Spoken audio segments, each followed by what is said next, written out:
తన ప్రజలకు బలము, తన అభిక్షకునికి అతడు రక్షణ దుర్గము. ప్రభు, నీ జనులను కాపాడము, నీకు వారసులైన ఈ ప్రజలను దీవింపుము, నీవు వీరిని సదా ఆదుకొనుము. పితా పుత్ర పవిత్రాత్మ నామమునా మన ప్రభువైన యేసు క్రీస్తు కృపా, సర్వేశ్వరుని ప్రేమ, పవిత్రాత్మ సహవాసము మీ అందరితో ఉందునుగాక.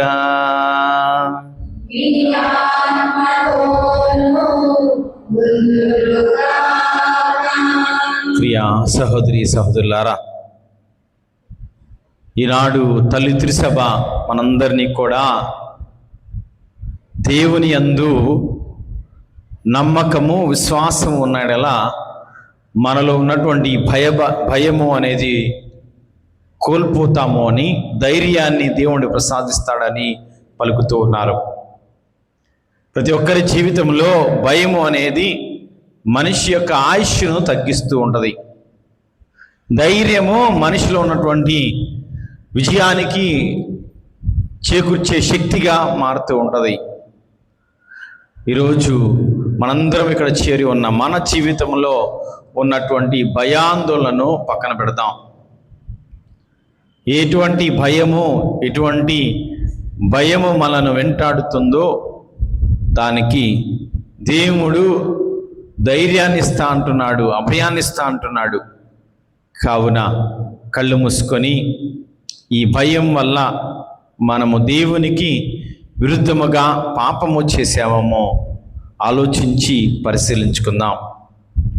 మన మాటల ద్వారా, క్రియల ద్వారా, ఆలోచనల ద్వారా, తలంపుల ద్వారా మనము పాపము చేస్తుంటే పవిత్రమైన పరమరహస్యములను కొనియాడుటకు యోగ్యమునకు మన పాపములను ఒప్పుకుంటూ అందరము కలిసి సర్వశక్తి గల సర్వేశ్వరుని చెంతను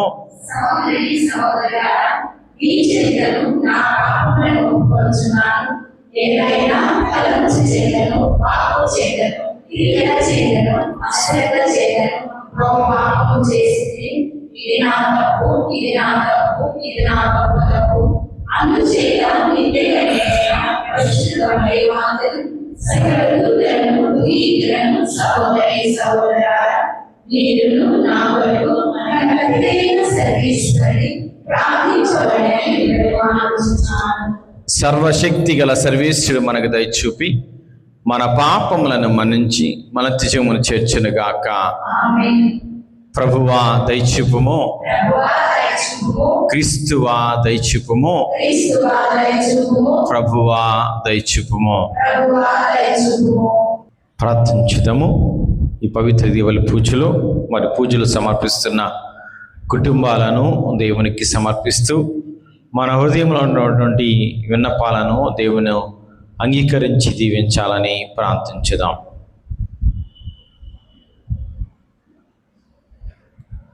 ఓ ప్రభువా, మేము నీ పవిత్ర నామమును ప్రేమించి భక్తితో పూజించినట్లు కృప చూపుము.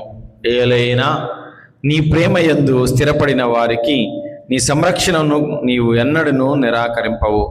మీతోనూ పవిత్రాత్మతో కలిసి యుగయుగములు జీవించి పరిపాలించడు మా ప్రభువును మీ కుమారుడైన యేసుక్రీస్తు ద్వారా ఈ మనవి చేయించినాము.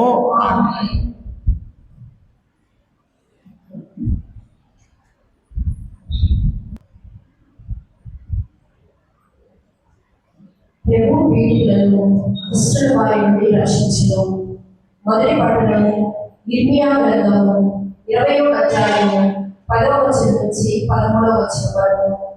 మొదటి పట్టణము ఇర్మియా గ్రంథము 20వ అధ్యాయము 10వ వచనం నుంచి 13వ వచనం వరకు. ఎల్లయెల్ల భయము ఆవరించినది.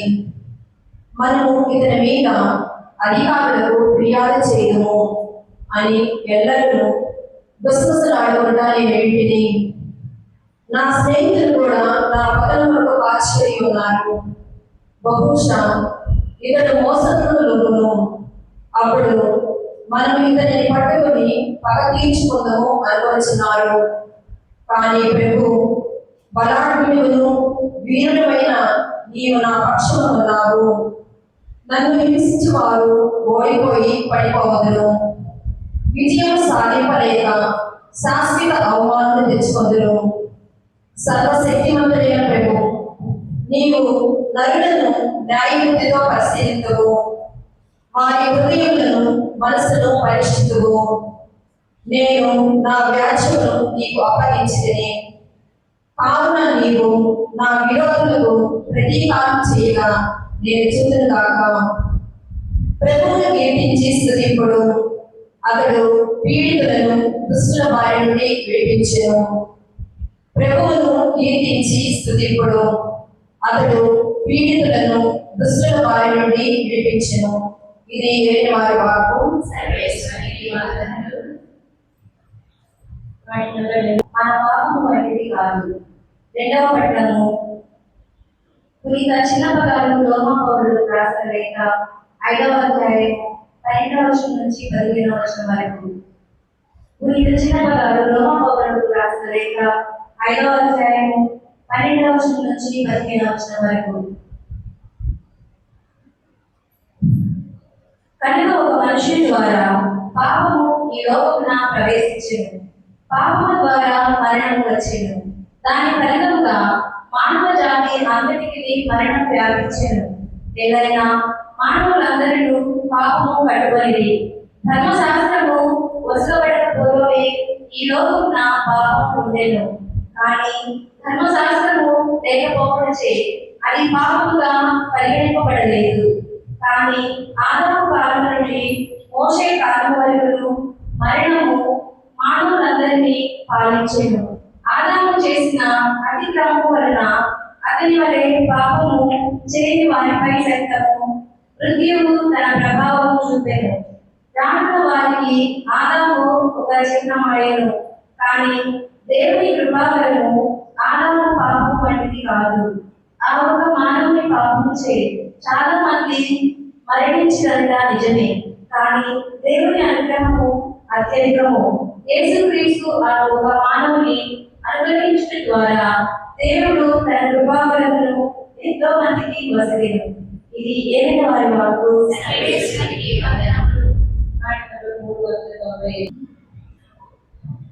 ప్రభువు మీతో ఉందునుగాక.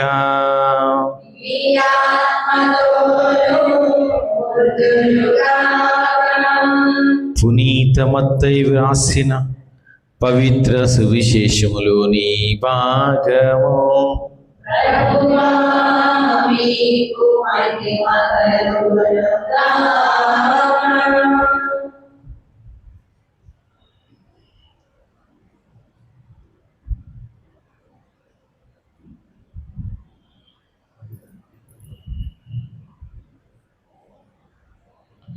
పదవ అధ్యాయము పరిశుద్ధ వచనములు 26 నుండి 33 వరకు. మత్తయి సువార్త 10వ అధ్యాయము 26వ వచనం నుండి 33 వరకు.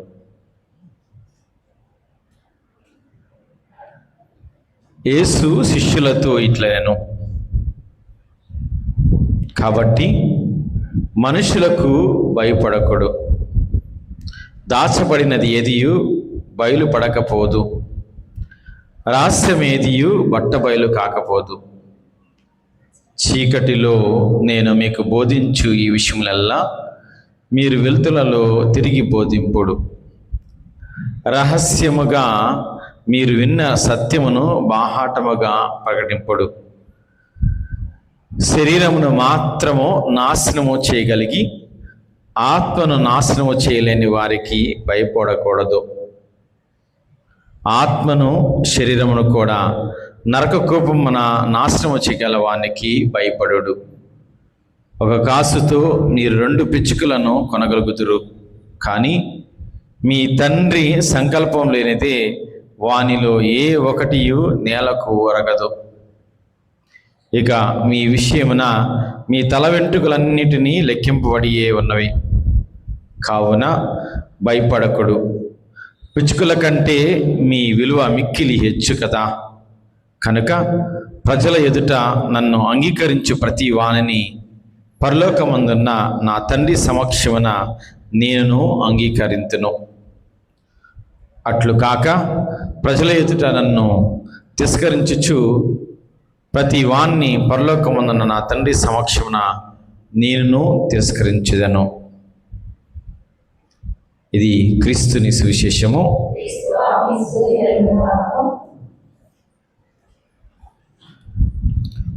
Praise the Lord, praise the Lord, praise the lord.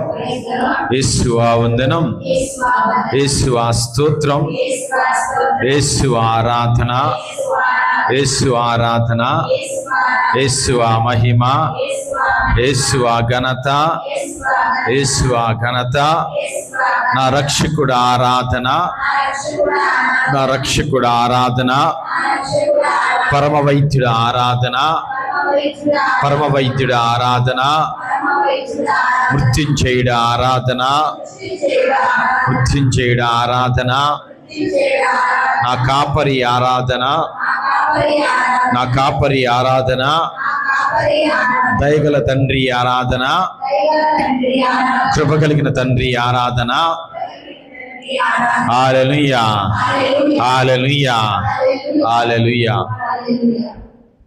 ప్రియ సహోదరి సహోదరులారా, సామాన్య కాలంలోని 12వ ఆదివారంలోనికి ప్రవేశించాం. ఈనాటి దివ్య పఠనాల్లో మనందరికీ ఒక గొప్ప విషయాన్ని తెలియచేస్తూ ఉంది. అదే మనందరము కూడా గుర్తుపెట్టుకోవాల్సింది, భయమును విడిచి క్రీస్తు ప్రభుకు సాక్షిగా జీవించాలి. ఈ వారం అంతా కూడా మనము దీని గురించి ధ్యానిస్తూ ఉంటాం. భయమును విడిచి క్రీస్తు ప్రభువుకు సాక్షిగా లేకపోతే సాక్షులుగా జీవించాలి. అయితే ప్రతి ఒక్కరి జీవితంలో ఏదో ఒక భయం ఉంటూ ఉంటుంది. ప్రతి ఒక్కరూ ఏదో ఒక భయంతో కొన్నిసార్లు జీవిస్తూ ఉంటారు. ఏంటి భయం? దేనికి భయపడుతూ ఉంటాం? దేని కొరకు భయపడుతుంటాం? భయం ఎందుకు వస్తుంది మనకి? చెప్పండి, భయము ఎందుకు వస్తుంది? అదే భయం ఎప్పుడు వస్తుంది? తప్పు చేసినప్పుడు భయపడతాం.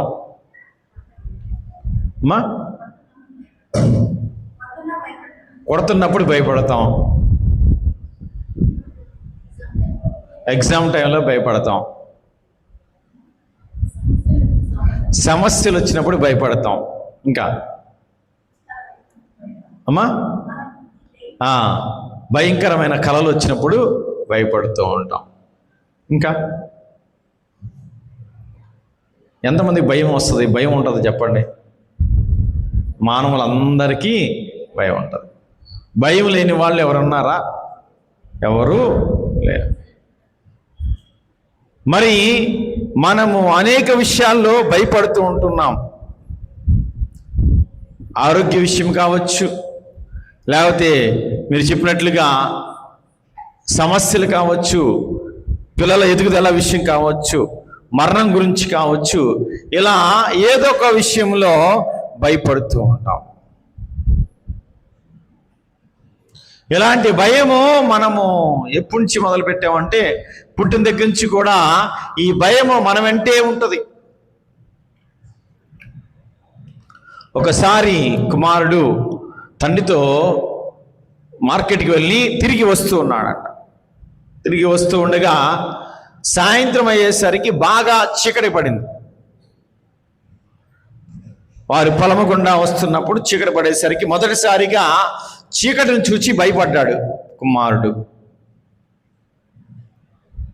ఆ భయాందోళన వచ్చే శబ్దం వల్ల, లేకపోతే ఆ గాలి వల్ల, ఏదో ఒక విధంగా ఆ భయం అనేది ఆ పిల్లవాడికి ఉండటం వల్ల తండ్రిని అడుగుతూ ఉన్నాడు, నానా నాకు భయం వేస్తుంది, ఈ చీకటిని చూచి భయం వేస్తుంది, ఇదిగో ఈ యొక్క శబ్దాలను చూసి భయపడుతూ ఉన్నాను అని తండ్రిని అడిగాడు అనమాట.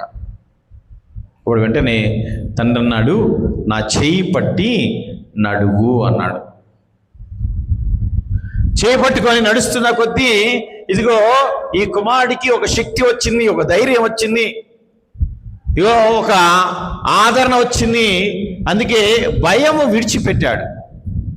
చీకటిలో నడుస్తున్నాడు, శబ్దాలు వినపడుతున్నాయి, అయినా ధైర్యం ఉంది. ఎందుకని?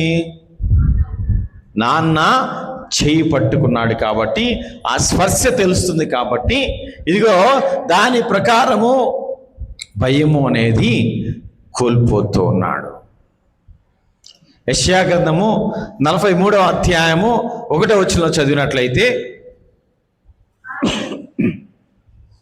చదవమ్మా.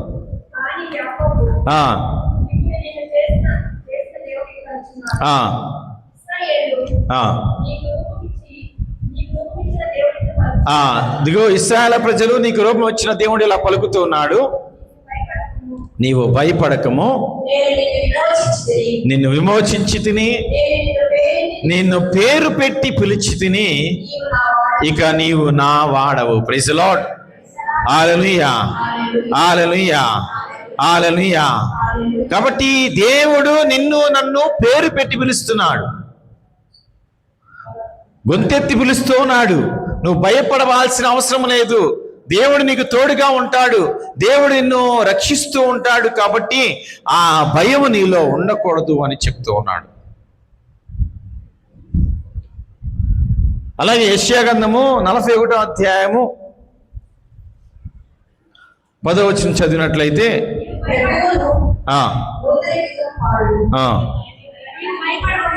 నీవు భయపడకము, నీకు నేను తోడై ఉందును, నేను నీకు దేవుడను, నీకు బలము ఒసగి నిన్ను ఆదుకొందును అని ప్రభు అభయహస్తమిస్తున్నాడు. ప్రియులారా, భయపడకము, నీకు నేను తోడై ఉన్నాను అని ప్రభు పలుకుతున్నాడు. మరి మన కష్టాల్లో, మన బాధల్లో, మన సమస్యల్లో ఏ విషయంలో చూసినా సరే ఏదో ఒక విషయం భయపడుతూ ఉంటాం. కానీ కొన్నిసార్లు మనం చూస్తే బల్లికి భయపడతాం, కాక్రోచ్కి భయపడతాం, ఇంకేంటమ్మా, నల్ల పిల్లి ఎదురొస్తే భయపడతాం, పాముకి భయపడతాం, ఎవరైనా తుమ్మితే భయపడతాం, దగ్గితే భయపడరమ్మా, జలుబు చేసింది అనుకుంటారు వాళ్ళు. కొన్ని మూఢనమ్మకాల్లో ఉన్నటువంటి ఆలోచనలో మనం భయాలు ఎక్కువగా పుట్టించుకుంటూ ఉంటాం. మరి రాత్రి నేను ఈ ప్రసంగం రాస్తున్నప్పుడు నాకు కూడా ఒక 5 రకాల భయాలు వచ్చినాయి. మీరే ఊహించగలరా ఎటువంటి భయాలు వచ్చినాయి నాకు? ఇప్పుడు మీరు చెప్పినన్ని భయాలే, మీ అందరికీ నేను అంగీకరిస్తున్నా. నేను ఇది ప్రార్థిస్తూ రాస్తున్నప్పుడు నాకు కూడా 5 భయాలు వచ్చినాయి. ఏం భయాలు అయి ఉండొచ్చు?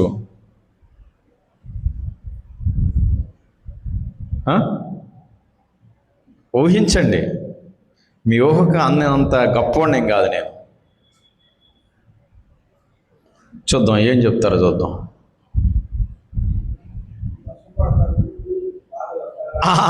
అది ఆయన భయం. అది ఎందుకంటే టీ ఆగిపోద్దేమోనని ఆయన భయం. అది ఓకే, రైట్. ఇంకా అమ్మా చెప్పండి. ప్రసంగం చెప్పడంలో మనకు మనమే తిట్ట, ఇంకొకరు చెప్పక్కర్ల దాని గురించి. దానికి భయపడాల్సిన అవసరమే లేదు. సంఘము అభివృద్ధి పొందటానికి నేనేం చేయాలి? నాకు తెలిసినంత వరకు గత 2 సంవత్సరాల నుంచి నా ప్రయత్నం నేను చేస్తానే ఉన్నా. ఆ విషయంలో నేనేం భయపడట్లా. నేను భయపడేది 5 విషయాలు. మొదటిగా, ప్రతి ఒక్కరూ ఆదివారం పూట పూజా బలికి ఎందుకు రావట్లేదనే భయం.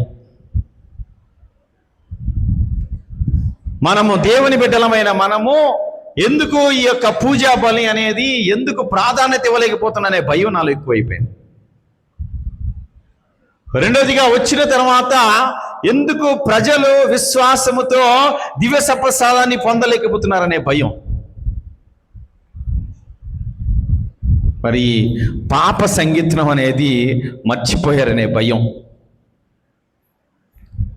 మనం మన జీవితంలో పాపాన్ని విడిచిపెట్టేసి పాపపు ఆలోచనలో ఉండిపోతూ దేవుని దగ్గరకు మనము రాలేకపోతున్నాం అనే భయం. కొంతమంది గుడి చూడటమే మానేశారనే భయం. గుడి చూడటం మానేశారు, పూజా బలి మానేశారు, దివ్య సప్రసాదాన్ని మానేశారు, పాప సంగీతం మానేశారు. తర్వాత చివరిగా దేవుడు అంటేనే భయం లేకుండా జీవిస్తున్నాం. ఈ 5 భయాలు నా చుట్టూ తిరుగుతూ ఉన్నాయి. ప్రస్తుత కాలంలో దేవుడంటే భయం పోతుంది. ఒకసారి దేవుడంటే భయం పోతే గుడి మీద భక్తి పోతుంది, దీపావళి పూజ మీద పవిత్రతను పోతుంది, దివ్య సప్రసాదం మీద నమ్మకం పోతుంది, పాప సంగీతం అనేది వదిలిపెడుతూ ఉంటాం. ఇదే నాలో కలిగిన భయాలు. వర్షం వస్తే 5గురు వస్తారా, 10 మంది వస్తారా? మీ అందరికీ తెలుసు, 5 మంది వచ్చినా, 100 మంది వచ్చినా, 1000 మంది వచ్చినా ఈ ప్రసంగం ఇలాగే ఉంటుంది. పిల్లలు, అందుకనే ఇర్మియా ప్రవక్త కూడా ఇదే సమస్యతో ఉన్నాడు. ఈరోజు చదివినటువంటి మొదటి పట్టణంలో ఇర్మియా గ్రంథము 20వ అధ్యాయము 10వ వచనంలో చదివినట్లయితే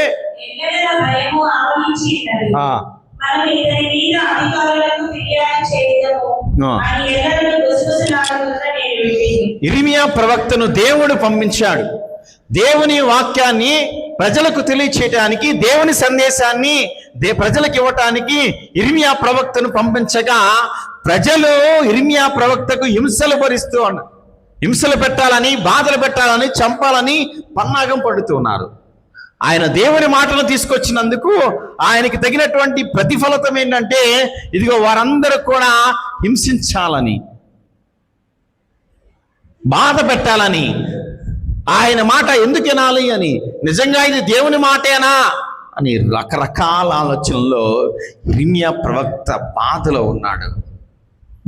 చిత్రహింసలు పెడుతున్న సమయంలో ఆ బాధలో ఉన్నప్పుడు ఆయన పాడుకున్న కీర్తనలో ఉన్నటువంటి వాక్యం అది 37వ కీర్తన 13వ వచనం చదివినట్లయితే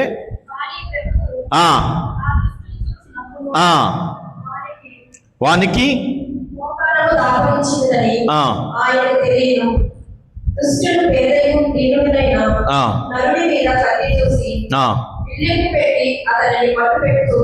కాబట్టి ఎక్కువగా ప్రజలు మన గురించి ఎక్కువ ఏం ఆలోచిస్తారు?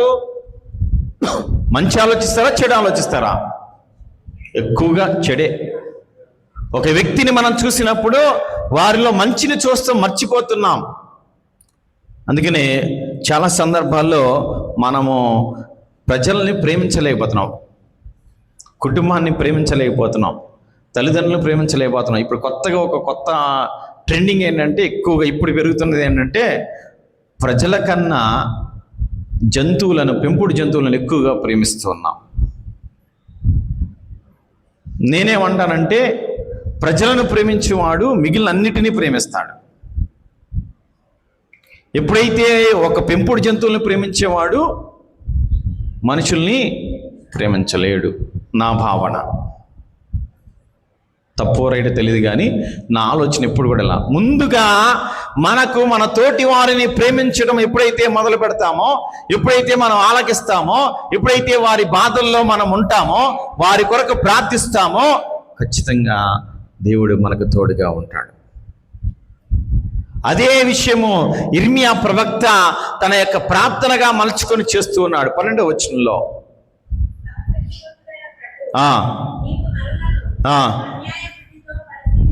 నీవు న్యాయ బుద్ధితో పరిశీలిస్తావు, పరీక్షింతువు. ఇదిగో నా సమస్యలు, నా కష్టాలన్నీ కూడా నీకు సమర్పిస్తూ ఉన్నాను. ఆ, నీవు నా విరోధులను ఆ, ప్రతీకారం చేయగా ఆ. నేను చూతును గాక. అది ఇగో ఇర్మియా ప్రవక్త పలికిన ఈ యొక్క ప్రార్థన. ఇది ఎక్కడి నుంచి వచ్చిందంటే 57వ కీర్తన 7వ వచనంలో ఇదిగో ఆ ప్రవక్త దీన్ని ప్రార్థనగా మలచి చెప్తూ ఉన్నాడు. ఆ ప్రజలారా, ఆ, నేను సంభాషిస్తున్నాను. ఆ, నీవు వీరుడు. ఇశ్రాయేలులారా, ఉమ్, నేను నీపై నేరం తెచ్చుచున్నాను. ఉమ్, నేను నీ ప్రభువును, ఉమ్, నీ దేవుడను. ఉమ్. మీరు అర్పించు బలుల మీద 57వ కీర్తన 7వ వచనమా? దేవా, ఆ, నా హృదయం స్థిరముగా ఉన్నది. నా హృదయము స్థిరంగా ఉన్నది. నా హృదయము దృఢముగా ఉన్నది. ఆ, నా హృదయము దృఢంగా ఉంది. నేను నీపై పాటలు పాడి ఆ. నిన్ను స్తుతింతును. కాబట్టి ఎప్పుడైతే నీలో నీ హృదయము స్థిరంగా దృఢంగా ఉంటుందో, సమస్య వచ్చినా కష్టం వచ్చినా ఏదొచ్చినా నీవు భయపడకుండా దేవుణ్ణి మహిమపరుస్తూ ఉంటావు. Praise Lord, praise Lord. Hallelujah, hallelujah, hallelujah, hallelujah. స్థిరమైన మనస్సు, దృఢమైన మనస్సు నీకు నాకు కలిగినప్పుడే దేవుని మహిమపరచటంలో మనం ఎప్పుడు కూడా వెనుకం చేయలేం. కానీ చాలా సందర్భాల్లో గుడికి వచ్చినప్పుడు ఏం ప్రార్థన చేస్తాం? ఏం ప్రార్థన చేస్తాం ఎక్కువగా? అమ్మా, నీ కుమారుడికి మంచి జ్ఞానం కావాలని, వాడు ఎటువంటి చెడు ప్రవర్తనకి వెళ్ళకూడదని, కష్టాలు వస్తున్నాయి నాకే అని, దేవా నీ చెవి ఒగ్గి నా ప్రార్థన ఆలకిస్తున్నావా లేదా అని. ఇలా కొన్నిసార్లు మన మనస్సు ఏమైపోతుందంట, స్థిరముగా ఉండదంట. ముఖ్యంగా ఎప్పుడు అంటే భయాందోళన ఉన్నప్పుడు, కలవరపాటు ఉన్నప్పుడు, సమస్యలో ఉన్నప్పుడు మన మనస్సు స్థిరంగా ఉండదంట. అందుకనే ఇర్మియా ప్రవక్త ఈ యొక్క వాక్యాన్ని తీసుకొని చెప్తున్నాడు. ఏమని? మరొకసారి చదువు. 57వ కీర్తన 7వ వచనం. దేవా, దేవా, నా హృదయం స్థిరముగా ఉన్నది. నా హృదయము స్థిరంగా ఉన్నది. నా హృదయము దృఢముగా ఉన్నది. నా హృదయము దృఢంగా ఉంది. దేనికంటే నిన్ను మహిమపరచటానికి. కష్టకాలంలోనూ బాధలోనూ ఈ చిత్రహింసల్లో కూడా నేను స్థిరంగా ఉన్నాను నీపై. ఇదే ప్రభు ఈరోజు మనందరికీ తెలియజేస్తున్నారు. మరి ఇటువంటి స్థిరమైన మనస్సును మనము కలిగి ఉండాలి. ఎందుకంటే ఈరోజు చదివినటువంటి సువిశేష పట్టణానికి వెళ్ళినట్లయితే మత్తయి సువార్త 10వ అధ్యాయాన్ని మనం గనక మొదటి వచనం నుంచి చూసినట్లయితే మొట్టమొదటిగా ఏం జరుగుతుంది అంటే, ప్రభు రాత్రంతా ప్రార్థన చేసి ముందుగా 12 మంది శిష్యులను ఎన్నుకుంటున్నాడు. వారిలో స్థిరమైన మనస్సును, వారికి కావలసిన ఆత్మశక్తిని ఆయన ప్రసాదించిన తర్వాత వారిని వేద ప్రచారానికి పంపిస్తూ ఉన్నాడు. ఆ వేద ప్రచారంలో ప్రభు ఏం చెప్తున్నాడంటే, మత్తయి సువార్త 10వ అధ్యాయము 7వ వచనం చదివినట్లయితే, కాబట్టి మొట్టమొదటిగా పరలోక రాజ్యము సమీపించినదని ప్రకటించడానికి. తర్వాత మరణించిన వారిని జీవంలో లేదు. కుష్ఠరోగులను శుద్ధులు కావింతురు. దయ్యములను వెళ్ళగొట్టుదురు. నేను నీ ఉచితముగా పొందితివి, మరలా ఉచితముగా దేవుడికి ఇవ్వబోతున్నావు. అందుకనే అమ్మా, మనము ఈ కృతజ్ఞతా దీపావళి పూజ ఎందుకు పెట్టించుకున్నామంటే ఏదో 100 రూపాయలతో నన్ను ఏదో పోషించడానికి కాదు. ఇది నీవు దేవునికి ఇచ్చినటువంటి కృతజ్ఞత. ఈ కృతజ్ఞతలో పెట్టించుకోవడం కాదు, కుటుంబంగా పాల్గొని దేవునికి అర్పించే బలి. ఇది ఎప్పుడైతే తెలుసుకుంటామో, ఎప్పుడైతే మనం స్థిరంగా ఉంటామో, ఉచితంగా దేవుడు నీకు ఇవ్వబోతున్నాడు. అనేక అనుగ్రహాలు ఇవ్వబోతున్నాడు. వాటిని పొందటానికి సిద్ధపడటానికి నువ్వు సంసిద్ధపడుతున్నావా లేదా అని చెప్తూ ప్రభు శిష్యులకు ఒక మాట చెప్తున్నాడు. 12వ వచనం చదువుదాం.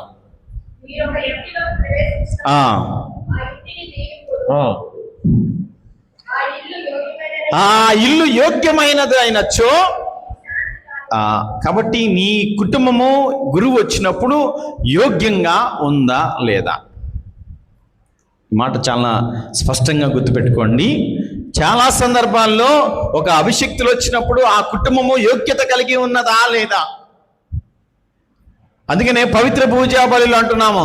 ఈ పరమ పవిత్ర రహస్యములను కొనియాడుటకు, యోగ్యులమవుటకు మన పాపములను ఒప్పుకోవాలని చెప్తూ ఉంటాం. గురువు అప్పదాక్షరసాలు అర్పించేటప్పుడు ఇగో ఈ పాపంలో నాలో ఉన్నటువంటి పాపాలు, నాలో ఉన్నటువంటి శోధనలన్నీ కూడా మళ్ళీ కడిగిస్తూ ఉంటాడు. ఇవన్నీ మనం ఎందుకు చేస్తున్నామంటే, ఇదిగో దేవుడు వచ్చే సమయానికి మన కుటుంబము యోగ్యతగా ఉందా లేదా. అలా ఎప్పుడైతే యోగ్యత కలిగి ఉంటామో, ఎప్పుడైతే కుటుంబం కలిసి యోగ్యంగా ఉంటుందో, దేవుడి యొక్క దీవెనలంట ఆ కుటుంబానికి దేవుడు ప్రసాదిస్తూ ఉన్నాడు. చదమ్మా. నీ శాంతి వచ్చును, లేనిచో తిరిగి వచ్చేసిద్దంట. అంత చెప్తూ 13వ వచనంలో మరొక మాట చెప్తున్నాడు. ఎవరైతే అంగీకరించరో, చదవం, మిమ్మల్ని ఆహ్వానింపరో, ఆలకింపరో, ఆ ఇంటిని కానీ ఆ పట్టణముని కానీ విడిచిపోండి. విడిచిపోవటమే కాదు, నీ యొక్క పాద ధూళిని సైతము విడిచి వెళ్ళిపోమన్నాడు. చూడండి, యేసు ప్రభు శిష్యులకు ఎంత గొప్ప మాటలు చెప్తున్నాడు. అందుకని అభిషేక్తులను, గురువులను మనం పిలుచుకున్నప్పుడు మనము వాళ్ళకి ఎంత గొప్పగా దీవెనకరంగా మార్చుకోవాలి, ఆశీర్వాదాలు పొందటానికి చూడాలి. అలా సమయాల్లో ఏమొస్తాయి అంట, ప్రభు చెప్తున్నారు, మీరు హింసలకు గురి అవుతారు. మీరు అనేక రకాల హింసలకు గురి అవుతూ ఉంటారు. అటువంటి హింసలు ఎన్నొచ్చినా, ఏదొచ్చినా సరే ఈరోజు సువార్త చెప్తూ ఉంది, మీరు భయపడవలదని. చదువు, ఇప్పుడు చదువు. కాబట్టి మొట్టమొదటిగా మనుషులకు భయపడకండి, దేవునికి భయపడండి. దేవుడే రక్షించేవాడు, దేవుడే అభయాస్తం ఇచ్చేవాడు. మనుషుల గురించి కానీ, మనుషుల యొక్క ఆలోచనల గురించి కానీ మనం భయపడకండి. వాళ్ళు పిలిచారు కదా, వెళ్ళకపోతే ఫీల్ అవుతారని వెళ్తున్నాం అంటూ ఉంటాం. ఇప్పుడు మనం పిలిచిన తర్వాత వెళ్ళకపోతే రేపు వాళ్ళు మనల్ని పిలిస్తే మన దగ్గరికి రారని వెళ్తున్నాం. మరి అలాగే దేవుడి దగ్గర కూడా పిలుస్తున్నారా? మీరు పూజకి వెళ్దాంరా, సమయానికి వెళ్దాంరా, కలిసి వెళ్దాంరా అని పిలిచిన ఫీల్ అవ్వరు. అప్పుడు మీరు ఫీల్ అవ్వరు, ఎందుకంటే ఆయన వెళ్ళలేడు, కనిపించడు కాబట్టి మీకు. ఇక్కడే మనము ఈ భయము ఎక్కడ మొదలవుతుందంటే, మనుషుల విషయమైతే ఎప్పుడైతే ఆలోచిస్తూ ఉంటామో, ఈ భయము అనేది స్వార్థ ప్రచారానికి పనికిరాం మనం. మరి క్రైస్తవులని చెప్పుకునే మనము, దేవుని బిడ్డలని చెప్పుకునే మనము మరి ఎలా జీవించాలో ఇదిగో శిష్యులకు బోధిస్తున్నాడు దేవుడు. అబ్రహాముకు చెప్పినాడు. ఆదికాండము 15వ అధ్యాయము 1వ వచనంలో చెప్తూ ఉంటాడు. ఆదికాండము 15వ అధ్యాయము 1వ వచనం. ప్రత్యక్షమై తన వాక్కును వినిపిస్తూ చెప్పాడు. అబ్రాహాము, భయపడకము, నిన్ను డాలు వలె కాపాడేదను, నీకు ఒక గొప్ప బహుమానం ఇచ్చేదను. చూడండి ఎంత మాట చెప్పు. Praise the Lord, praise the Lord, hallelujah, hallelujah. ఆ గొప్ప బహుమానము నీకు నాకు దేవుడు ఇవ్వాలనుకుంటున్నాడు. ఆ గొప్ప బహుమానం కోసం అబ్రహాము తన కుటుంబాన్ని, సర్వస్వాన్ని వదిలిపెట్టి దేవుడు అనుకున్న ప్రదేశానికి, దేవుడు అనుకున్న దానికి ప్రయాణం వెళ్తూ ఉన్నాడు. మరి అంత గొప్ప బహుమానము నీకు నాకు కావాలంటే దేవుడు పిలిచినటువంటి ఈ మందిరానికి రాలేకపోతున్నామే. దేవుడు కొలువైనటువంటి ఈ మందిరానికి, దేవుడు ఏర్పరచుకున్నటువంటి ఈ యొక్క పవిత్ర స్థలానికి మనము రాలేకపోతున్నాం, పరుగులెడకపోతున్నాం. కానీ అబ్రహాము నడిచాడు. అబ్రహాము నడవటమే కాదు, మోషే తన ప్రజలందరికీ చెప్తున్నాడు. నిర్గమాకాండము 14వ అధ్యాయము 13వ వచనంలో చూసినట్లయితే 14:13 ప్రజలందరితో చెప్తున్నాడు, భయపడకండి, గట్టిగా నిలబడండి, మిమ్మ రక్షించుటకు యావే ఏమి చేస్తున్నాడో చూడండి. ఈనాడే మీ కళ్ళతో చూడండి, మీ కళ్ళతో, మీ నేత్రములతో చూడండి. మీ నేత్రములతో ఈనాడు ఏం జరుగుతుందో చూడండి. దేవుడు మీకు తోడుగా ఉన్నాడు. దేవుడు మీకు ఆదరణకర్తగా ఉన్నాడు. దేవుడు మీకు ఎల్లప్పుడూ కూడా తోడుగా ఉంటున్నాడు అని చెప్తున్నాడు. అలా ప్రవక్తలందరినీ కూడా దేవుడు ఎంతగానో దీవిస్తూ ఉన్నాడు. అందుకని మనందరికీ ఇష్టమైన కీర్తన 23వ కీర్తన. దాంట్లో 4వ వచనం చదివినట్లయితే 23వ కీర్తన 4వ వచనం.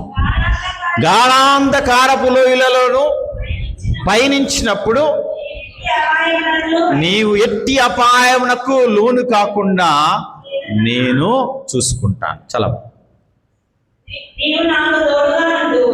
ఎందుకంటే నేను ఎక్కడికి వెళ్ళినా దేవుడు నాకు తోడుగా ఉంటాడు.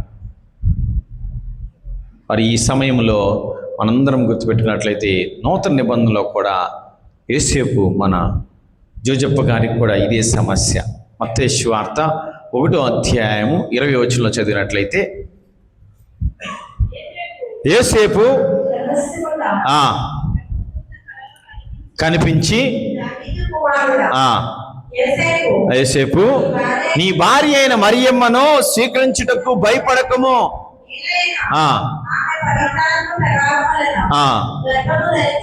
చాలా. కాబట్టి యేసేపు నువ్వు భయపడకు, మరియమ్మ ఆశీర్వాదం పొందింది, మరియమ్మ నీకు తోడుగా ఇచ్చి ఉన్నాడు అని యేసేపు కూడా దేవుడు కనిపించి చెప్పాడు. అంటే ఎవరైతే దేవుని దగ్గర ఉంటారో, ఎవరైతే దేవుని యందు భయభక్తులు కలిగి ఉంటారో దేవుడు మాట్లాడతాడు. మీరు చెప్పిన అన్నిట్లో దేవుని యందు భయం ఉందనే మాట చెప్పలా. నేను మామూలుగా భయం అంటే ఏం చెప్పారు? చదువులు చెప్పారు, చీకటి గురించి చెప్పారు, దయ్యాల గురించి చెప్పారు, పాముల గురించి చెప్పారు, ఇవన్నీ చెప్పారు. కానీ దేవుడు అంటే భయం విషయం మాత్రం లోపల ఉంది. చెప్పాలనుకున్నాం కానీ చెప్పలేకపోయాం. లేదంటే వర్షం వస్తుంది కాబట్టి అమ్మో జనాలు రారు కాబట్టి నేను భయంతో మీరున్నారేమో, కానీ నేనైతే ఎవరు వచ్చినా రాపోయినా నేను చేయాల్సిన పవిత్రది బలి పూజ పవిత్రంగా చేస్తాను. ఎందుకు అంటే ప్రభువు సెలవిస్తున్నాడు, తన శిష్యులకు చెప్తున్నాడు. తర్వాత వచ్చింది చదవమ్మా, సువిశేషంలో తర్వాత వచ్చినాం.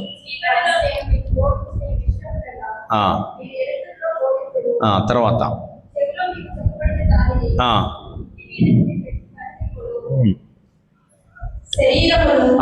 శరీరమును మాత్రమే నాశనము చేసే వారికి భయపడకండి, శరీరమును ఆత్మను నాశనము చేయు వారికి భయపడవలయను అని చెప్తున్నాడు పిల్లారా. మనం ఎక్కువగా భయపడేది ఈ శరీరానికి సంబంధించిందే.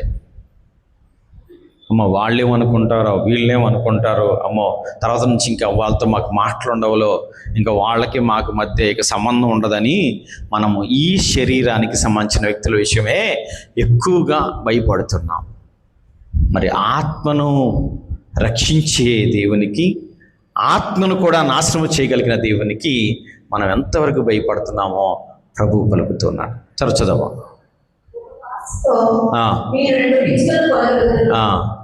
కానీ లేనిదే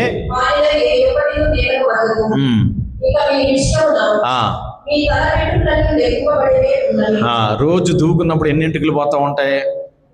చాలా. ఏమనుకుంటారు అప్పుడు? జుట్టు ఊడిపోతుంది అన్న వెంటనే అడ్వర్టైజ్మెంట్లు వస్తూ ఉంటాయి. ఏమని? ఈ నూనె వాడండి, ఆ షాంపూ వాడండి, ఇది వాడండి, అది వాడండి, మీ జుట్టు పొడవుగా పెరిగిద్దని. ఈ భ్రమలో ఉండి తెలియకుండానే మనందరం జుట్టు ఉడుచుకొచ్చున్నాం. ఈ అన్నిటికన్నా దేవుడు రోజుకి ఎన్ని వెంట్రుకలు కూడా ఊడిపోతాయో దేవునికి తెలుసు. నీకు నాకు తెలిసినా తెలియపోయినా లెక్క అయిపోయినా ఏమన్నాడు? నీ తల వెంట్రుకలు సైతము లెక్కింపబడియే ఉన్నాయి అంట. దీని కొరకు ఎక్కువగా ఆశపడుతూ ఉంటాం, దీని కొరకు ఎక్కువగా ఆలోచిస్తూ ఉంటాం. ఇదివరకు పెద్దవాళ్ళని చూడంగానే ఒకళ్ళు ఓ తెల్ల జుట్టు ఉంటే ఈయన పెద్ద వయసుకు వచ్చాడు అనుకుంటాం. ఇప్పుడు ఎవరు చూసినా అంతా కుర్రోళ్ళలాగే కనిపిస్తూ ఉన్నారు. ఇది అందరిలో వచ్చినటువంటి సమస్య. ఇదివరకు ఆయన పెద్ద ఆయన వయసు పెరిగినట్టుంది ఈయన ఆయన ఎలా కనుక్కునేవాళ్ళం ఇదివరకు? తెల్ల జుట్టు వచ్చిన వాళ్ళం. ఇప్పుడు ఎవరికి తెల్ల జుట్టు కూడా తెలియదు. ఆయన కుర్రోడో తెలియదు, ముసలోడో తెలియదు. ఇప్పుడు అలాంటి వాళ్ళు, పెద్దవాళ్ళు, తాతలేని వాళ్ళు కూడా ఇప్పుడు నల్లగా కనిపిస్తుంటే ఆయన తాతనట్టు అనుకుంటా, ఇంకా కుర్రోడు అనుకుంటా ఉంటాం మనం. మన ఆ పెద్ద తరహా ఎక్కడుంది అంటే, జుట్టుకి రంగు వేసుకోవద్దు, వేసుకొని నేను మాట్లాడట్లా, ఆ పెద్ద తరహా అనేది ఎక్కడుంది? అందుకని ప్రభు అంటున్నాడు, ఈ యొక్క లోకంలో ఉన్నటువంటి ఈ యొక్క వెంట్రుకలు వీటికన్నా పక్షుల కన్నా మీరు, తర్వాత వచ్చింది చదవమా, అనేక పిచ్చుకల కంటే అతి విలువైన వారు కాదా అని ప్రభు అడుగుతున్నాడు. అతి విలువైన వారు కాదా అంటున్నాడు. అంత విలువైన దేవుడు మనను ఎన్నుకొని, మనం ప్రేమించి, మనకు ఒక మంచి జీవితాన్ని ఇస్తే మనము ఆయన గురించి భయపడుతున్నామా లేదా? దర్శన గ్రంథము 1వ అధ్యాయము 17వ వచనం చదివినట్లయితే, 1:17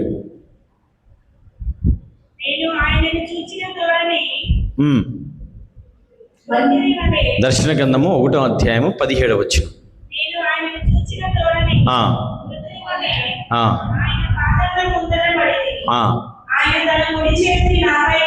ఉంచి ఇట్లా నేను భయపడకము, ఆదియును అంతమైన దేవుణ్ణి నేనున్నాను అని పలుకుతున్నాడు. ప్రారంభమును ముగింపును నీ జీవితానికి నేనే నీకు చివరి వరకు ఉన్నాను. నేనే నీకు తోడుగా ఉన్నాను. ఇది మనందరం కూడా గుర్తుపెట్టుకోవాలి, మనందరికి కూడా తెలుసుకోవాల్సిన విషయము. అందుకనే బైబిల్ విడిచిపెట్టి క్రీస్తు ప్రభుకి సాక్షులుగా జీవించే గొప్ప ఆశీర్వాదము దేవుడు నీకు నాకు ఇచ్చి ఉన్నాడు. దానికి తగినట్లుగా జీవించగలమా లేదా అనేది ప్రభు మనందరినీ అడుగుతున్నాడు. ఇక చివరిగా ఈరోజు మనందరము కూడా ఏం చేస్తున్నాం? తెలుగులో తండ్రుల దినోత్సవం అంటున్నాం. ఒక అమ్మాయి అంటుంది, అవునా ఈరోజు ఫాదర్స్ డేనా, నాకు గుర్తులేదే, స్టేటస్ ఇంకా పెట్టలేదు అనుకుంటా, చూడలేదు అనుకుంటా, అందుకనే. ఇక్కడ కాదులే, బయట వాళ్ళే. కాబట్టి పిల్లారా, ఈరోజు పెట్టే ఆ యొక్క ఫాదర్స్ డే అనేది సరిపోతుందా లేదా ఈరోజు చెప్తే సరిపోతుందా అనేది ముఖ్యం కాదు. ఒక వాట్సాప్ స్టేటస్లో నేను చూశాను, తల్లి ప్రేమను మనం ఎంతగా చెప్పినా సరే తరిగిపోదంట.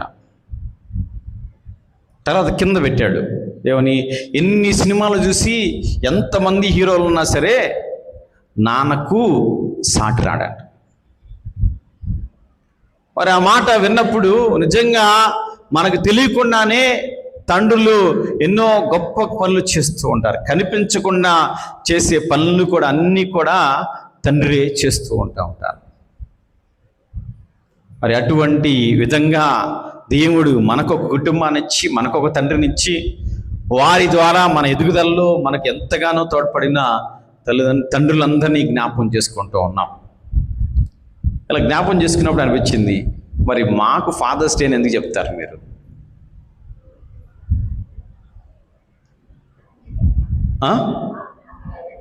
ఆత్మీయ తండ్రి అంటే ఏంటి చెప్పమ్మా, కరెక్టే నువ్వు చెప్పింది. ఎందుకు మాకు ఫాదర్స్ డే? దేవుని ఎన్నుకోబడిన తండ్రి కాబట్టి. వీటన్నిటి కాకుండా ప్రతి కుటుంబంలో జ్ఞానస్నానం దగ్గర నుండి ప్రతి ఒక్క విషయంలోనూ జ్ఞాన తండ్రిగా ఉండేవాళ్ళే గురువులు. ప్రార్థన కావచ్చు, ఒక పెళ్ళి కావచ్చు, ఒక భూస్థాపితం కావచ్చు, ఒక కుటుంబంలో, ప్రతి కుటుంబంలో కూడా గురువు అనే ఒక వ్యక్తి ఒక జ్ఞాన తండ్రిగా లేదా ఆధ్యాత్మిక తండ్రిగా ఉంటూ ఉంటాడు. ఎందుకు అంటే వారిని మీరు పిలుచుకున్నప్పుడల్లా వారి ద్వారా వచ్చే ఆ యొక్క దీవెన ఒక తండ్రి ఏ విధంగా అయితే దీవిస్తూ ఉంటాడో అటువంటి జ్ఞాన తండ్రిగా లేదా ఆధ్యాత్మిక తండ్రిగా మనము ఉండాలి.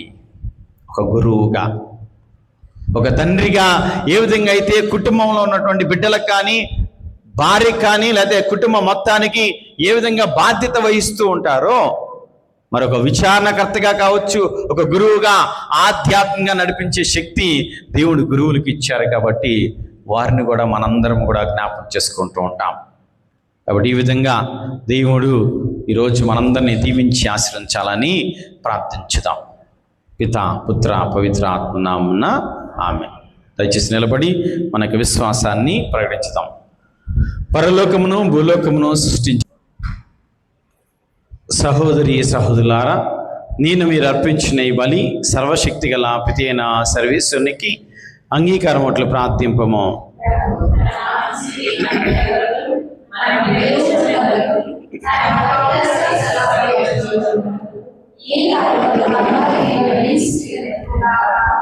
ఓ ప్రభువా, మా పాపముల పరిహారము కొరకు నీ మహిమ కొరకును మేము అర్పించి సమాధాన బలిని దయతో స్వీకరింపము.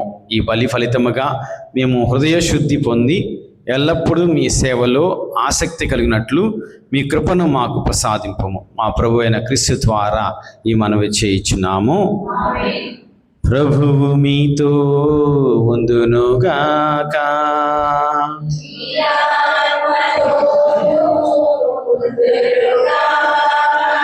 మీ మనస్సులను ఉన్నతమునకు త్రిప్పుము.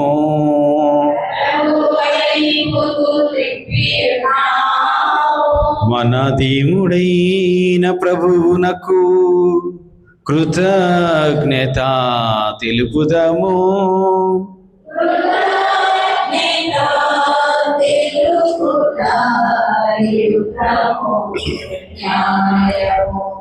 ప్రభువైన దేవా, పావన పితా, సర్వశక్తి గల నిత్య సర్వేశ్వర, మేము ఎల్లప్పుడూను ఎచ్చోటను మీకు కృతజ్ఞతా వందనములు చెల్లించుట యుక్తము, న్యాయము, ధర్మము, రక్షణదాయకము. ఎందుకనా నీవు లోకమును ఎంతగానో ప్రేమించి కనికరముతో మాకు రక్షకుని ప్రసాదించితివి. పాపం మినహా అన్ని విషయంలోనూ అతడు మామూలే జీవించినట్లు చిత్తగించితివి. ఈ విధముగా నీ కుమారుని యందు నీవు ప్రేమించిన దాన్నే మా యందును ప్రేమింపతలంచితివి. మా విధేయత వలన పాపము కట్టుకొని మేము పోగొట్టుకున్న అనుగ్రహములను నీ కుమారుని విధేయత ద్వారా మరలా పొందుచున్నాము. కావున ప్రభువా, మేము నీకు వందములు అర్పించుచు దూతల సమేతముగా మేము స్తుతించుట ఎట్లనగా,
ఓ ప్రభువా, నీవు నిక్కముగా పవిత్రుడవు, సర్వ పవిత్రతకు నీవే.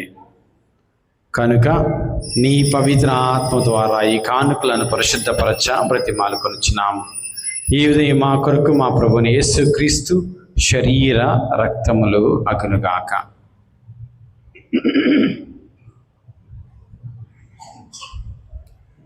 వారు శిలువ శ్రమలను తను ఇష్టపూర్తిగా అప్పగించుకున్నప్పుడు అప్పం అందుకొని మీకు కృతజ్ఞతా వందములు చెప్పి స్తుతించి శిష్యులకు ఇచ్చిచు ఇట్లా నేను, మీరందరూ దీనిని తీసుకొని భుజింపుము, ఏలయనా ఇది మీ కొరకు అప్పగింపబడనున్న నా శరీరము.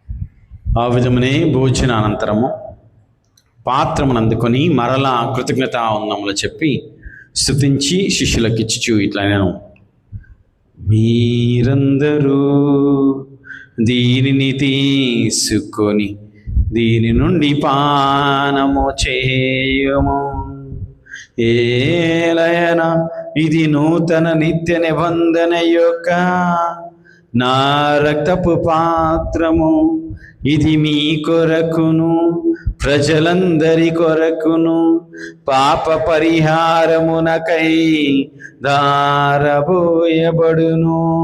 దీనిని నా జ్ఞాపకార్థము చేయుము.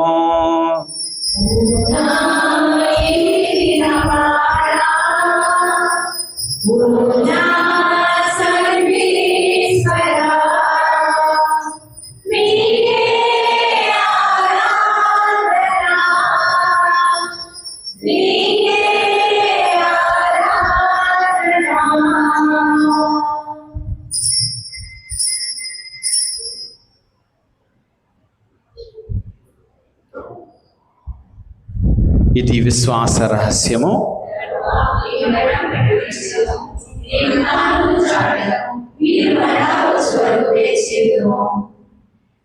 కనుక తండ్రి క్రీస్తు మరణమును ఉత్థానమును స్మరించుచు జీవనస్తుకి అప్పమును రక్షణ పాత్ర మీకు సమర్పించినాం. మీ సముఖంచి మీకు పరిచర్య చేయటకు మమ్మ పాత్రలుగా చేసినందుకు మీకు వందనం తెలుపుచున్నాం. క్రీస్తు శరీరమందు పారివార మమ్మ పవిత్ర ఆత్మ ద్వారా ఐక్యపరచమని బ్రతిమాలుకొనుచున్నాం. ఓ ప్రభువా, ప్రపంచమంతటా వ్యాపించి ఉన్న మీ తిరుసభను జ్ఞాపకించగలము. మా లియో జగద్గులను, మా భాగ్య పీఠాధిపతిని గురులందరితో పాటు మమ్మను మీ ప్రేమేందు పరిపూర్ణ చేయము. మరి ముఖ్యంగా ఈనాడు పవిత్ర దీపాల పూజను సమర్పిస్తున్న కుటుంబాలను మీకు సమర్పిస్తున్నాం ప్రభా. వారి తలంపులను, వారికి కావాల్సిన అనుగ్రహాలను ప్రసాదించండి. ఈరోజు ఫాదర్స్ డే జరుపుకునే సందర్భంగా మాకు జన్మనిచ్చినటువంటి, మమ్మల్ని నడిపించినటువంటి తండ్రులను జ్ఞాపకం చేసుకుంటున్నాం. వారి ద్వారా మేము పొందిన ప్రతి ఒక్క మేలును జ్ఞాపకం చేసుకుంటూ వారిని ఎల్లప్పుడూ కూడా దీవించమని కోరుకుంటున్నాం. మన కుటుంబంలో మరణించినటువంటి తండ్రులను దేవునికి సమర్పించుకుందాం. దేవుడు వారికి నిత్య విశ్రాంతిని ప్రసాదించాలని కోరుకుందాం.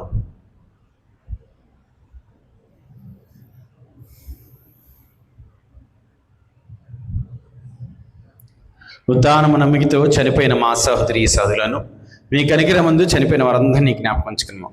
వారిని మీ దివ్య ప్రకాశంలో చేర్చుకున్నాం. అందరిపై దయ చూపి దేవుని కనితరి మరి మాతను, ఆమె భర్త పునీత జోజప్ప గారితోనూ, పునీత అపోస్తలతోనూ, పునీత డాన్ బోస్కో గారితోనూ, పునీత డొమినిక్ సావియర్ గారితోనూ, ఆదుని మీకు సేవ చేసిన పుణ్యాత్మ అందరితో మాకు నిత్య జీవితంలో భాగం దయచేయం. అప్పుడు వారితో కలిసి మేము మీ కుమారుడు యేసుక్రీస్తు ద్వారా మేము స్తుతించి మహింపరచుదాము.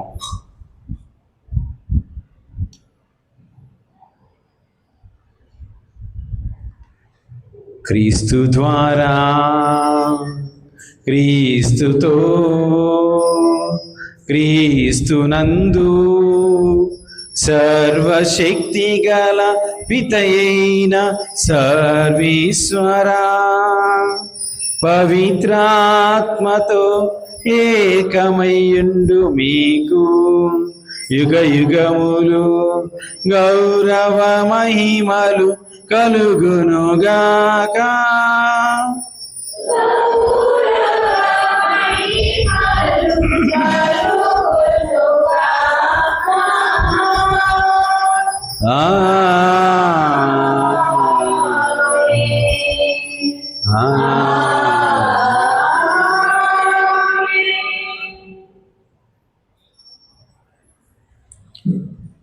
అందరం లేచి నిలబడి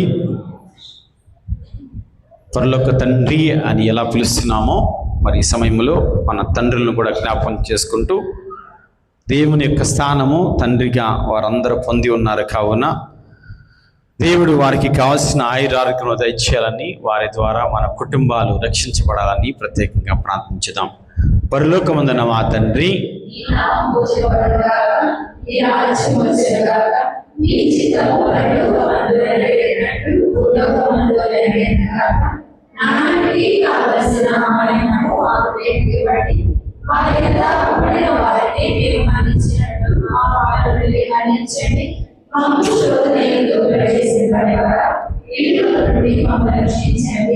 ప్రభువా, అన్ని కీళ్ళుండి మమ్మల్ని రక్షింపము. మా ఈ రోజులలో మాకు శాంతిని ప్రసాదింపము. మీ దయానుగ్రహంలో పాపం నిమిత్తులను చేసి అన్ని కలుతున్న సర్వదా కాపాడము. మేము మోక్ష అందమును మా రక్షణ యేసుక్రీస్తు ఆగం రక్షించి చెందము.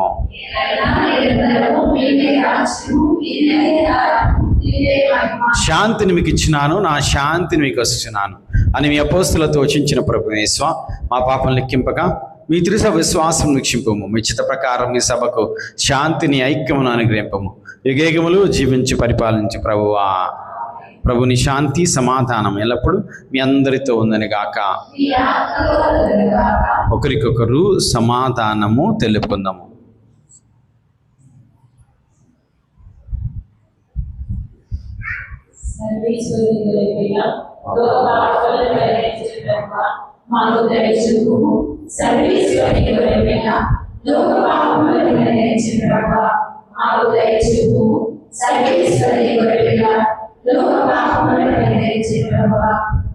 శాంతిని దయచేయము.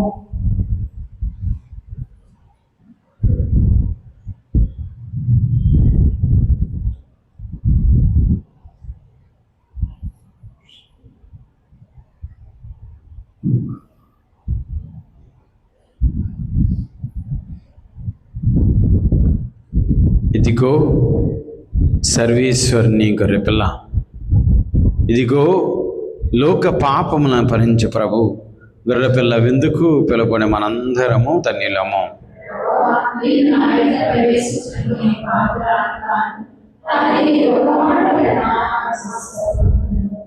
క్రీస్తుని శరీరము రక్తము మనకు నిత్య జీవం ఇచ్చునుగాక.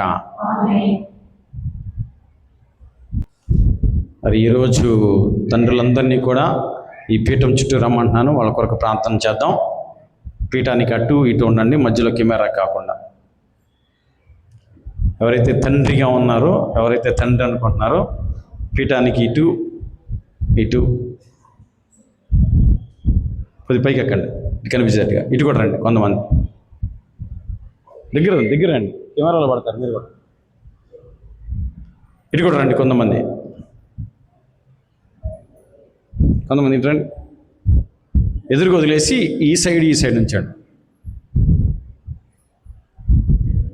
రండి.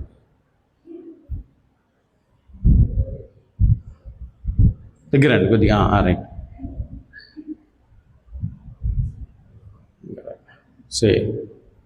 వీరందరి కొరకు ఈ చివరి అర్పణ ప్రార్థన మనందరం కూడా కళ్ళు మూసుకొని మరి వీరు చేసినటువంటి ప్రతి ఒక్క పనిని దేవుడు దీవించాలని ఆశ్రయించాలని కోరుకుంటూ ప్రార్థించుదాం.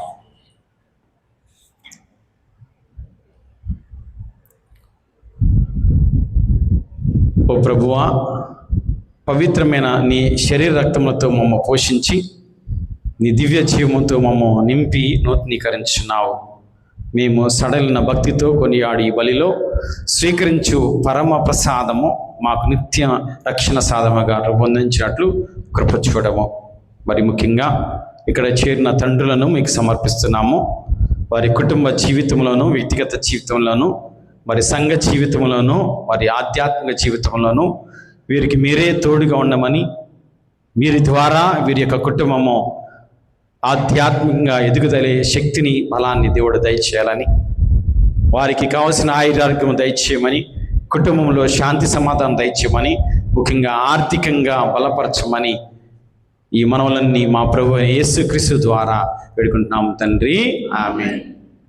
ప్రభువు మీతో ఉందనగాక. శిరములు వంచి దేవుని ఆశీర్వాదాలకై ప్రార్థించుదాం.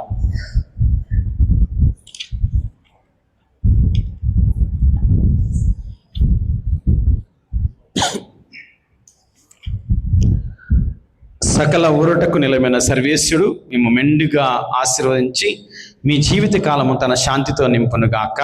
ఆమేన్. ప్రభు మేము అన్ని చింతలను విమోచించి స్వచ్ఛమైన దేవుని ప్రేమతో మీ హృదయములను బలపరచునుగాక. ఆమేన్. ఉన్నతమైన దేవుని వరములకు విశ్వాసము, నమ్మిక, ప్రేమను ప్రభు మీకు అమితముగా దయచేసి మీ ఇహలోక కృషిని ఫలింపచేసి మీరు సంతోషముతో నిత్య జీవితంలో ప్రవేశించినట్లు కృప చూపునుగాక. ఆమేన్. సర్వశక్తి గల సర్వేశ్వరుడు పిత, పుత్ర, పవిత్రాత్మ దేవుడు సదా మనందరినీ కాచి కాపాడునుగాక.